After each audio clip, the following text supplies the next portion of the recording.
Prezados amigos, é com muita alegria que retornamos a essa casa e nessa oportunidade rogamos a Jesus que nos abençoe e nos dê sempre a sua paz. Na sala do museu, 3 coroas conversavam. Uma, a que era de ouro, disse às outras: eu pertenci a um rei, e curvei meu rei como uma pluma ao peso bom de minhas joias tutelares.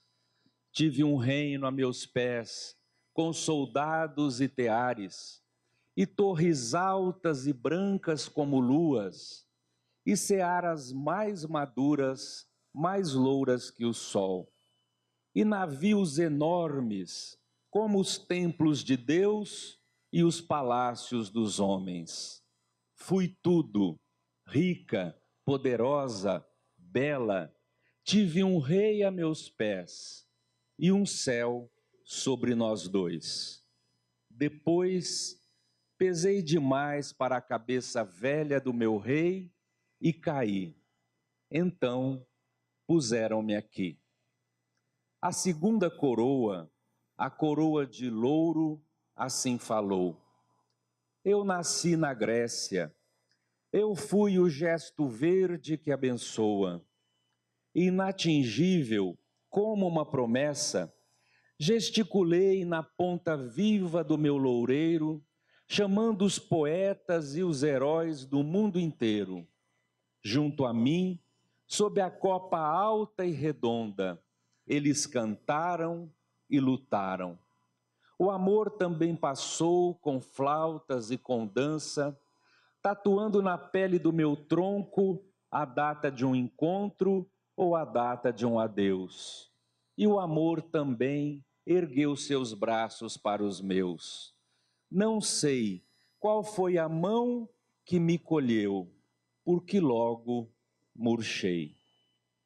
A terceira coroa, a coroa de espinhos, então falou: eu fui uma urze nos caminhos, vivi só, sempre só, guardando veneno sob o pó, pobre lenho seco e desprezível. Um dia, porém, enrolaram-me na cabeça de um homem belo, bom e puro como fogo, e sofrendo, ele morreu comigo.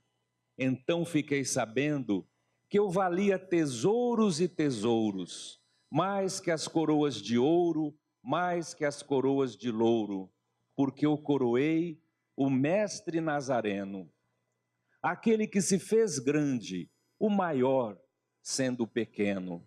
Eu coroei o Rei dos Reis e ainda não murchei. Meus amigos, essa página belíssima é de autoria do escritor brasileiro Guilherme de Almeida. Nesta página, Guilherme de Almeida nos apresenta um diálogo imaginário entre 3 coroas na sala de um museu. A coroa de ouro, a coroa de louro e a coroa de espinhos. Naturalmente, existe aí uma simbologia. A coroa de ouro está representando as conquistas materiais, a riqueza, o poder. A coroa de louro simboliza a cultura, o conhecimento, a glória do saber. E a coroa de espinhos representa o sacrifício, a renúncia, o sofrimento. É muito interessante nós observarmos que nesta página, Guilherme de Almeida vai nos apresentando as coroas uma a uma, em uma ordem muito significativa. Em primeiro lugar, a coroa de ouro. Em segundo lugar, a coroa de louro. E em último lugar, a coroa de espinhos.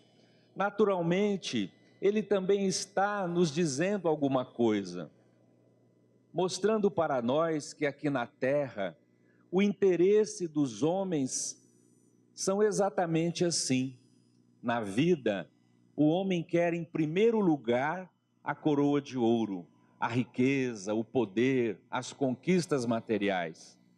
Depois ele vai pensar em conhecimento, em cultura. E em último lugar, a coroa de espinhos, representando o sacrifício pessoal. Aliás, se for possível ao homem escolher, ele naturalmente retiraria a experiência do sacrifício pessoal da sua própria existência. Quando eu li esse texto, foi impossível não fazer um paralelo com a doutrina espírita. Porque o Espiritismo nos ensina, prezados amigos, que nós não somos este corpo. O corpo é simplesmente um veículo de manifestação da alma. Nós somos espíritos. Fomos criados por Deus. Saímos das mãos do Criador simples e ignorantes. A nossa meta é a perfeição, a plenitude espiritual, o que Jesus chamou a conquista do reino dos céus. Mas entre a nossa origem e a nossa destinação, existe aí um longo caminho a ser percorrido. É a senda evolutiva, é o caminho de progresso que todos nós, filhos de Deus, trilhamos. Deus não nos criou perfeitos, Ele nos criou perfectíveis, fadados à perfeição. E para que alcancemos esta plenitude, existe a lei abençoada da reencarnação. O espírito assim nasce, renasce, nasce outras vezes, quantas vezes forem necessárias, até alcançar a sua plenitude espiritual. Nós então somos viajores da luz, somos viajores na eternidade, somos alunos matriculados na escola da vida. Cada nova existência, um passo à frente no nosso progresso. Cada nova experiência, uma nova conquista, e nós estamos seguindo para o nosso aperfeiçoamento. Não existe morte, explica a doutrina espírita. A morte é uma ilusão. Existe sempre vida. Ora nós estamos vivos na dimensão material, revestidos de um corpo físico, ora nós estamos vivos na dimensão espiritual, desembaraçados do invólucro material. O espírito, portanto, jornadeia nessa experiência, encarna, desencarna e assim múltiplas e múltiplas experiências nós vamos seguindo ao nosso aperfeiçoamento. O que acontece, prezados irmãos, é que quando deixamos a dimensão espiritual e mergulhamos na dimensão física para um novo recomeço, uma nova experiência, esquecemos a nossa realidade espiritual e muitas vezes confundimos as coisas aqui na existência material. Muitas vezes pensamos que nós somos o corpo.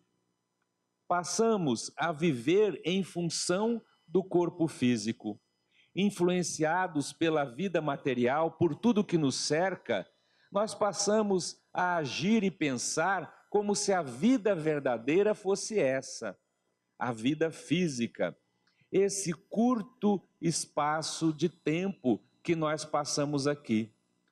Esquecemos que somos espíritos, que vivemos antes do berço e que vamos continuar a viver depois do túmulo.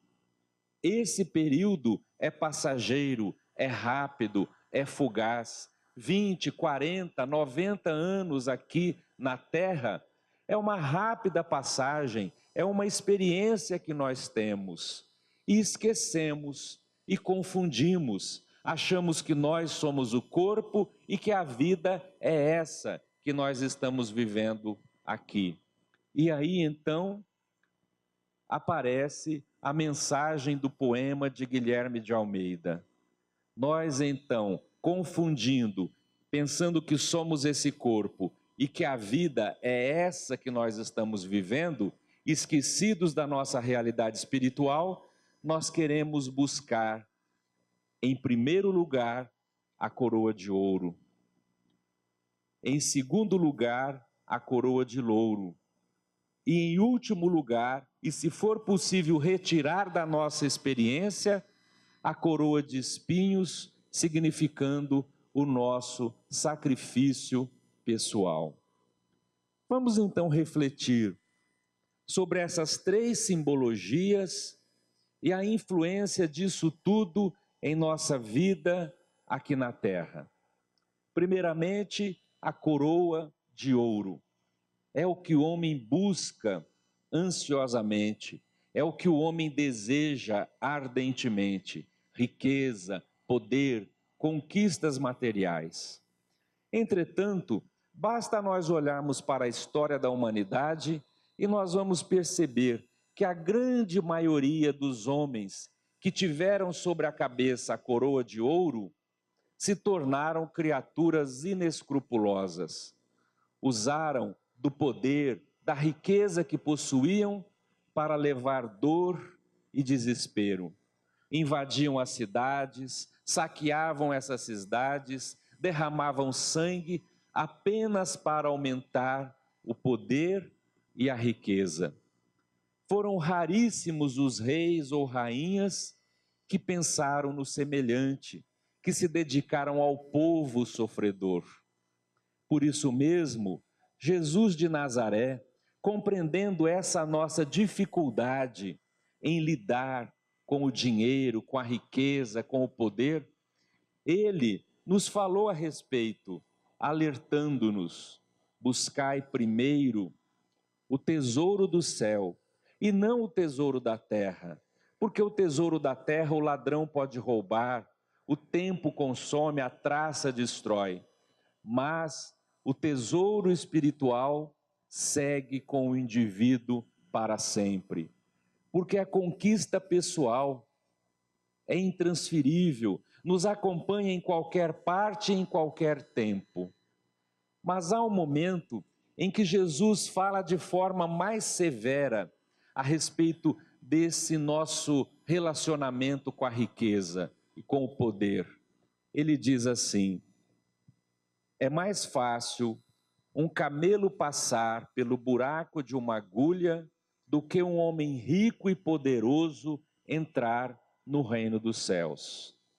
Existem muitas interpretações e muitas discussões sobre esta passagem, mas para a reflexão da noite, nós vamos nos ater à letra. É mais fácil um camelo passar pelo buraco de uma agulha do que um homem rico e poderoso entrar no reino dos céus. A primeira impressão é que Jesus está falando contra a riqueza, contra o homem rico, mas não é verdade. Jesus está simplesmente nos alertando, mostrando para nós a dificuldade que nós temos em administrar a riqueza, em administrar o poder. Aliás, existe até um ditado popular que diz assim: se você deseja conhecer um homem realmente, dê a ele dinheiro e poder. Aí sim nós vamos saber quem é o indivíduo. Jesus então está alertando a cada um de nós, conhecendo a nossa natureza, sabendo dessa nossa dificuldade em administrar a riqueza e o poder.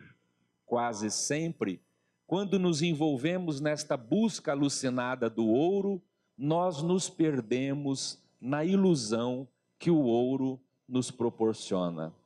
Em O Livro dos Espíritos, Allan Kardec, estudando as leis morais, analisando as desigualdades sociais, ele pergunta a respeito da miséria e da riqueza. E os espíritos respondem que são duas provas muito difíceis para o espírito encarnado, mas asseveram que a riqueza é prova difícil, porque ela abre para o homem todas as portas, ou seja, permite todas as possibilidades e todos os excessos. Me lembro da sabedoria de Chico Xavier. Certa vez, o Chico disse assim: meus amigos, em matéria de riqueza, é melhor que nos falte 1 milhão do que venha nos sobrar alguns cruzeiros. Vamos atualizar a moeda, não é? É melhor que nos falte 1 milhão do que venha nos sobrar alguns reais. Por que será que o Chico disse isso? A sabedoria de Chico Xavier. Pode nos faltar 1 milhão. Aliás, para todos nós aqui, eu vou ter que dar a triste notícia de que nós vamos morrer e vai faltar esse 1 milhão, viu, gente? Vai estar sempre faltando, mas não há problema. Pode faltar 1 milhão, nós vamos viver, vamos trabalhar, vamos lutar, vamos aprender. Mas se sobrar alguns reais, se começar a sobrar, quase sempre o homem vai cair no terreno das necessidades absurdas. Nós vamos criar necessidades que não existem. E aí esse caminho não tem fim. Nós queremos e depois queremos mais e vamos buscando essas necessidades ilusórias, irreais.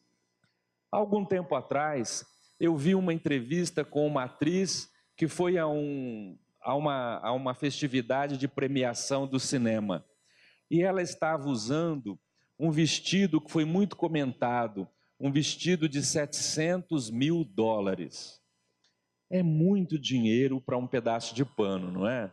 É muito dinheiro para um vestido. E eu fiquei pensando, como é que uma pessoa pode, não é, comprar um vestido de 700 mil reais? E depois tem uma lei que eu acredito que foi mulher que criou. É uma lei que diz assim, que mulher não pode repetir roupa. Foi mulher que criou, não foi?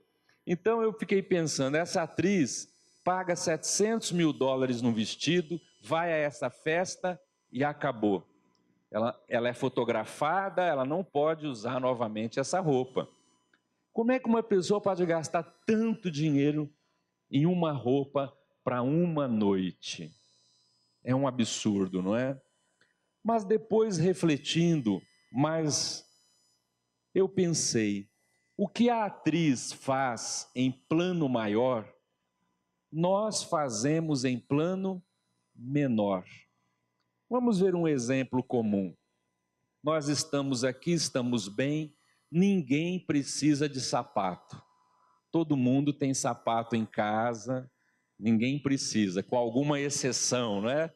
Mas nós temos lá alguns pares de sapatos, de tênis, sandália, ninguém precisa de sapato. Nós não temos essa necessidade. Só temos 2 pés e estamos abastecidos. Mas se a gente for fazer um passeio no shopping e a gente passa e vê uma vitrine e vê um sapato diferente, nossa, mas esse vai combinar com aquela roupa, esse é um modelo diferente, e a gente começa a desejar.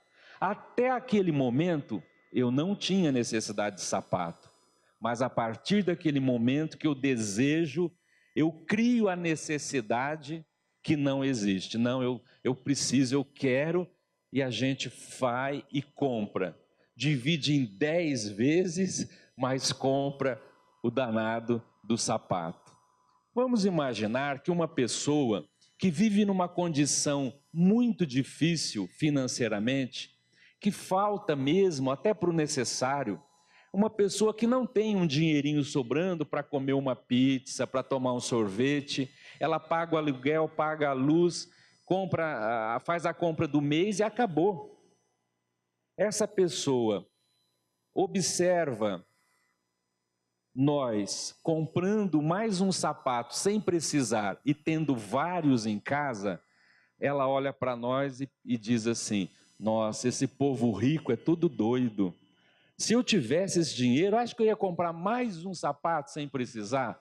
Eu ia comprar coisas que eu necessito. Perceberam? O que ele acha da nossa ação indevida, nós também achamos da atriz. E concluímos: se nós tivéssemos o dinheiro que aquela mulher tem, nós também possivelmente usaríamos uma roupa de 700 mil dólares e iríamos achar perfeitamente normal, porque no nosso meio todo mundo age assim. Uma vez entrevistaram o estilista Armani e ele deu uma definição de luxo que eu achei muito interessante. Ele disse assim: luxo é a necessidade de quem não tem mais necessidade. O luxo é a necessidade de quem não tem mais necessidade. Aquela atriz tem tanto dinheiro, tem tudo na vida que ela não tem mais necessidade. Então, ela inventa uma necessidade. Isso se chama luxo. Nós, na dimensão que nós vivemos, nós também criamos necessidades absurdas que não existem.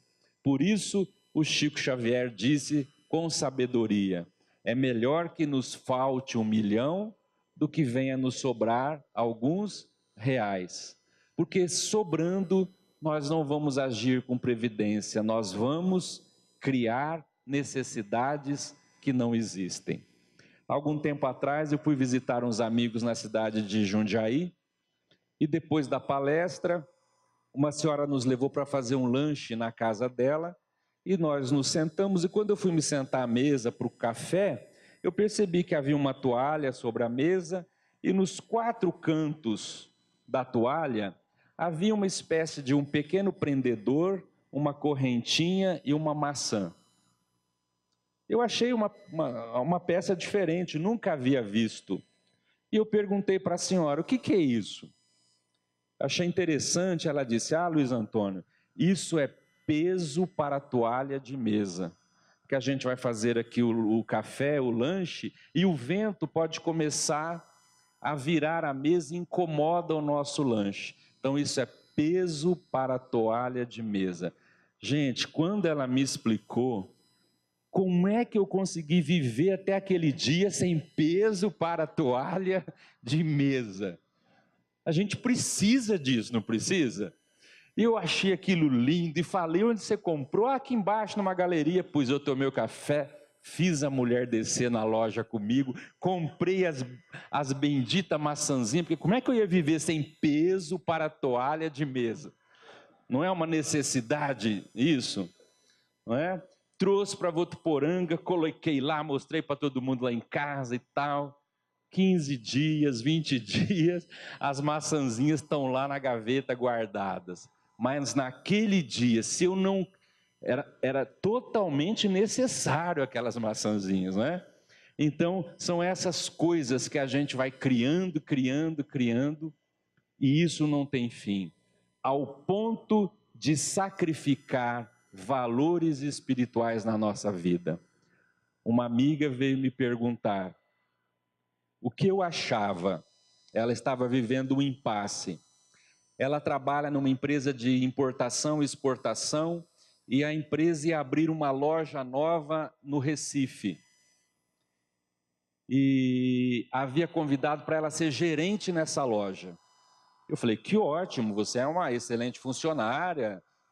Então ela falou assim: então, eu fui convidada, mas eu vou ganhar tanto dinheiro para essa e para outra encarnação.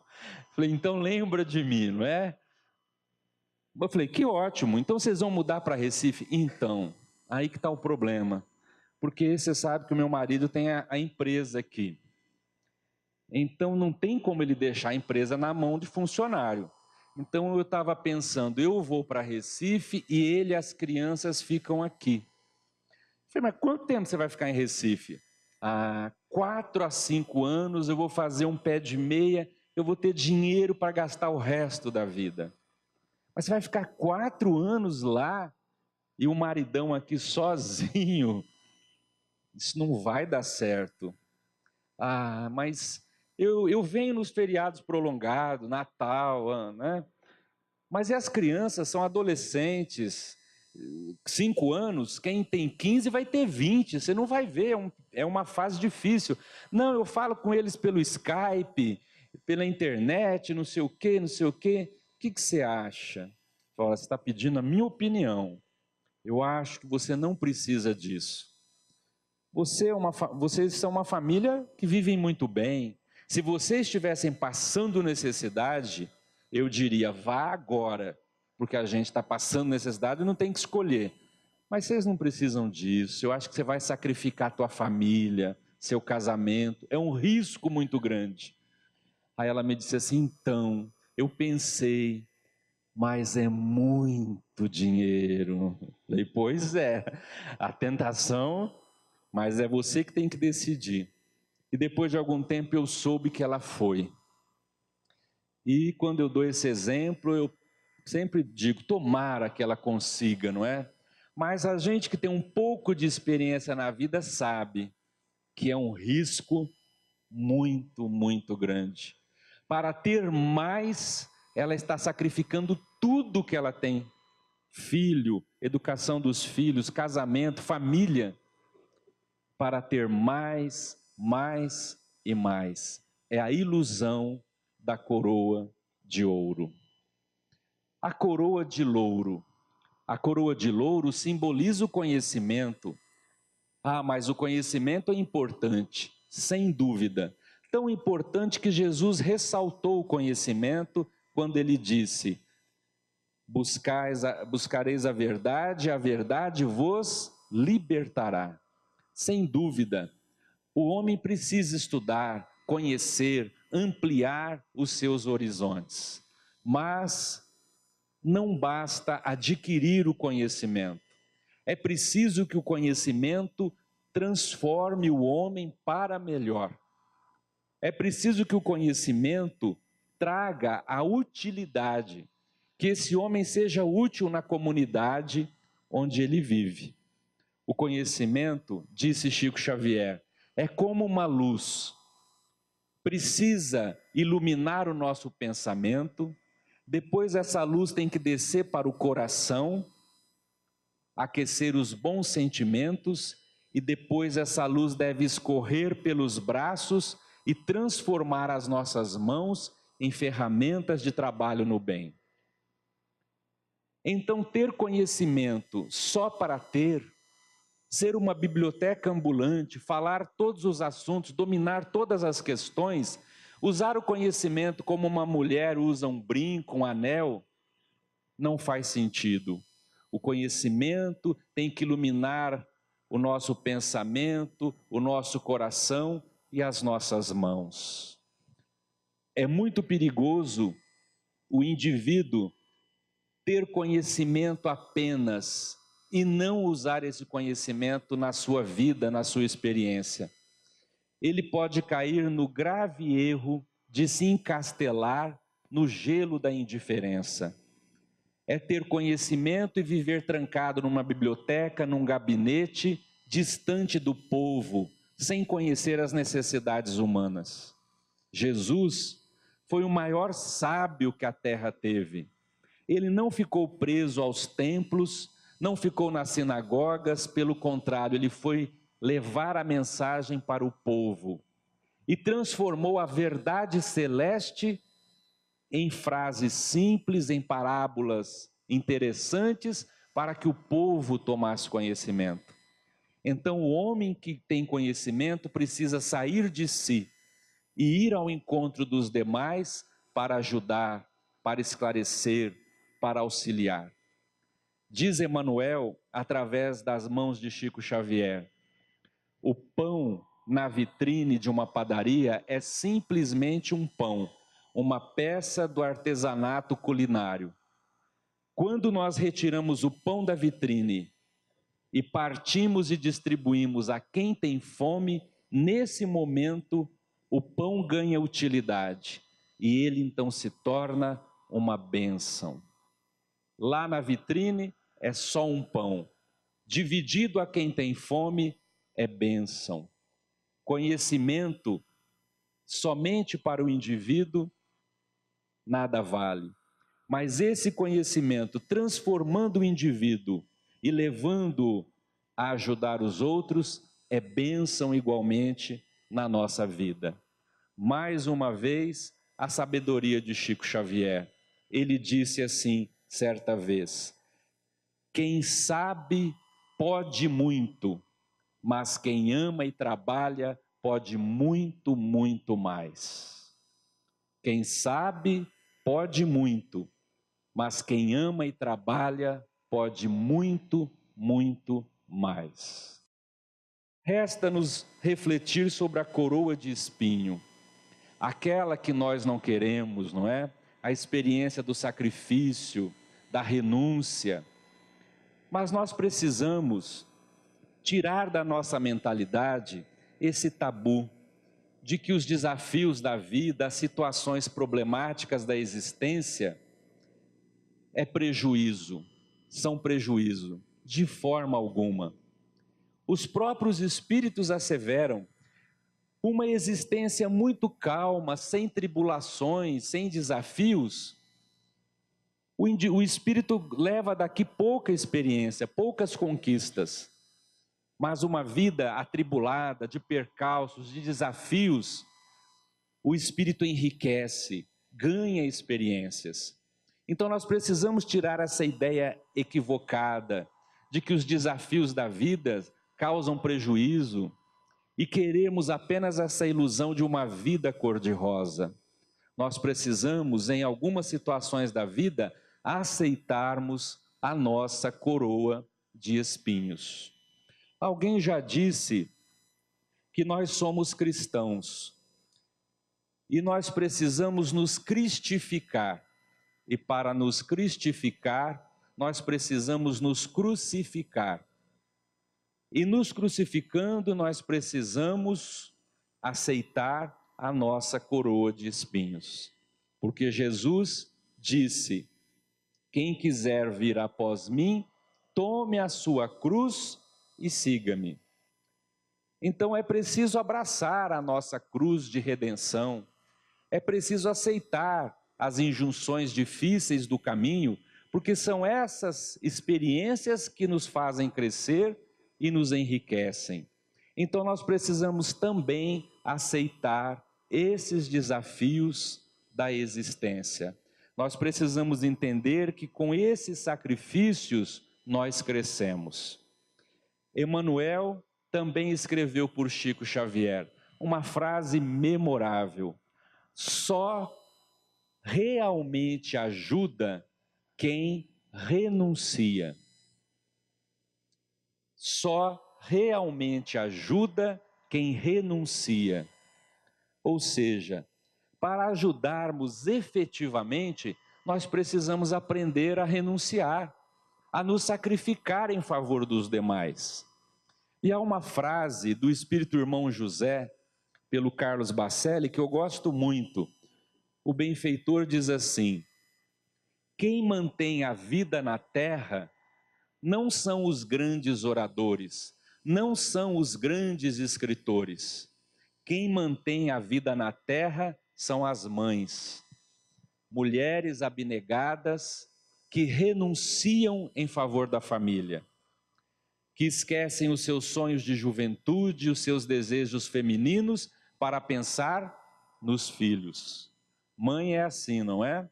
Dizem que mãe tira a comida da própria boca para transformar no tênis de marca que o filho quer, na calça de marca que a filha exige.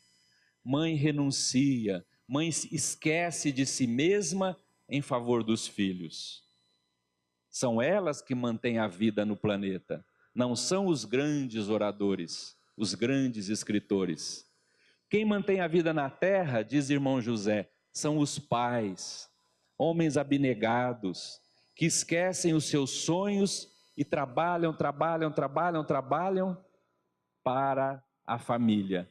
Trabalham para dar para os filhos aquilo que eles nunca tiveram para si mesmos. Não é assim que acontece? Pai luta para dar para os filhos o que ele não teve.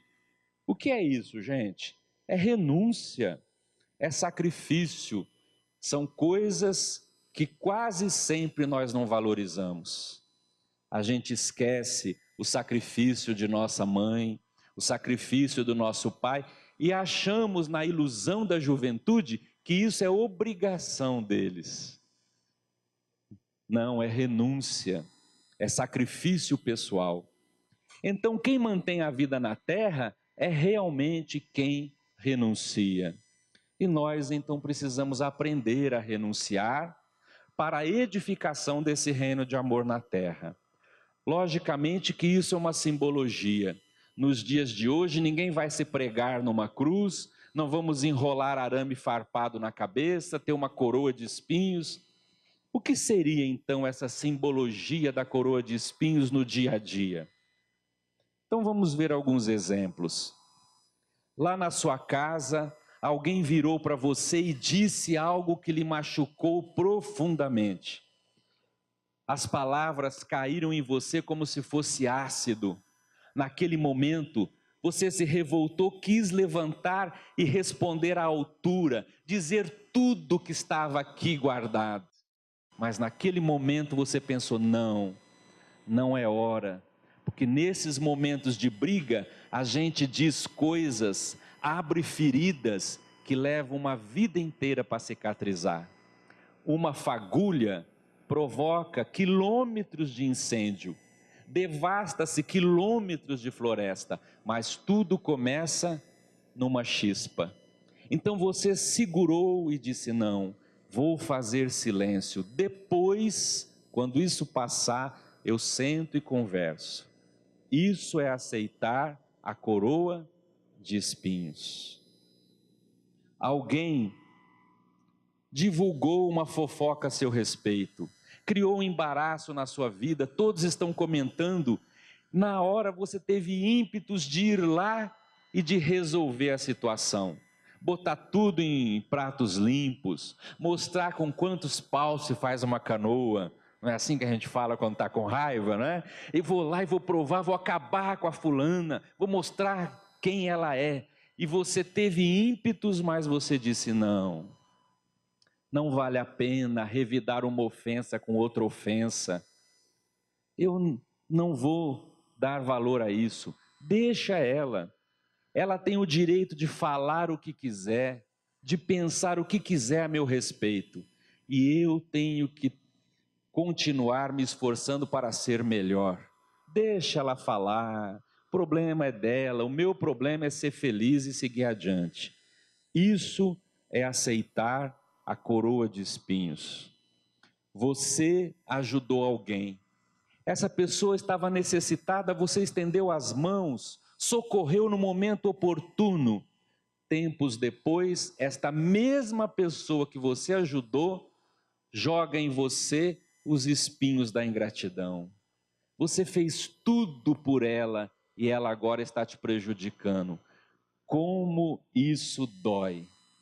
Você teve ímpetos de dizer, tá vendo? É isso que a gente ganha, ajudar os outros. Esse negócio de caridade, é isso, tá vendo? Mas a partir de hoje, não ajudo ninguém. É cada um para si, Deus para todos, não quero saber mais de ninguém.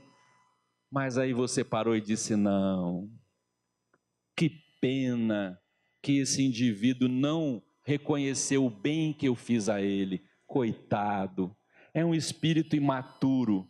Tão imaturo que ele não sabe avaliar o bem que fazem a ele. A vida vai ter que trabalhar tanto para ele entender.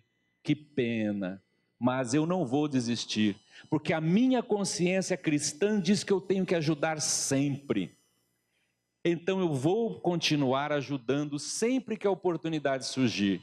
Mas se os beneficiados não valorizarem, isso é problema deles. A minha consciência diz que eu tenho que ajudar sempre. Isso é aceitar a coroa de espinhos. Finalizando, meus amigos, o que será que é mais importante para nós então? A coroa de ouro, a coroa de louro ou a coroa de espinhos? Não nos iludamos na coroa de ouro. Não nos iludamos na coroa de louro apenas para ter conhecimento, para nos vangloriar. E aprendamos a aceitar a coroa de espinho como testemunho pessoal diante da vida. Lá no diálogo imaginário de Guilherme de Almeida, há um momento que a coroa de ouro diz assim: mas um dia pesei demais na cabeça velha do meu rei e caí. Você pode ser o homem mais poderoso da terra, sempre chega o momento que essa riqueza sai de suas mãos, cai por terra. A coroa de ouro cobra um ônus muito caro ao indivíduo. E se ele não tiver equilíbrio, ele se perde realmente nas ilusões do ouro. A coroa de louro igualmente diz lá no diálogo: não sei qual foi a mão que me colheu, porque logo murchei. Quem tem conhecimento só para ter, está inchado. Basta um desafio da vida e a pessoa murcha. Vamos lembrar o apóstolo Paulo: o conhecimento incha, só o amor edifica. Então, quem tem conhecimento só sem ação no bem, está inchado. Basta uma dificuldade da vida e o indivíduo murcha, porque o conhecimento não tem base na ação. O conhecimento está só aqui e não está na realização. Mas a coroa de espinho diz algo interessante no diálogo. Mas um dia me enrolaram na cabeça de um homem especial, ele morreu comigo, eu passei a valer tesouros e tesouros e ainda não murchei. Porque o que fica realmente para sempre é o bem que fazemos, é o sacrifício pessoal, é o esforço, é o testemunho de cada um de nós. Eu posso lembrar aqui 10 grandes reis que a terra já teve. Ninguém vai saber de quem eu estou falando. Eu posso lembrar 10 grandes pensadores. Pouca gente vai saber de quem estou me referindo. Mas quando eu digo Jesus de Nazaré, todos nós sabemos, porque o exemplo dele de amor, a crucificação, a coroa de espinhos, representando o sacrifício do Cristo em favor da humanidade, o seu exemplo de amor nos ensinando, é o que permanece marcado na nossa consciência.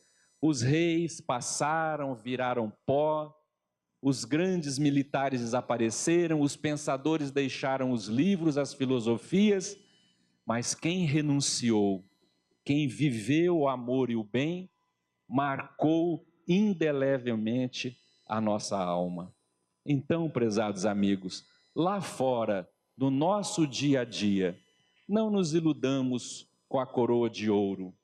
Podemos ter sim, porque Deus colocou atrativo nos bens materiais, mas não vamos criar as necessidades absurdas. Até que ponto vale a pena ir? Até que ponto eu preciso realmente? No campo do conhecimento, é importantíssimo conhecer para nos libertar, mas é indispensável a utilidade desse conhecimento no campo da ação.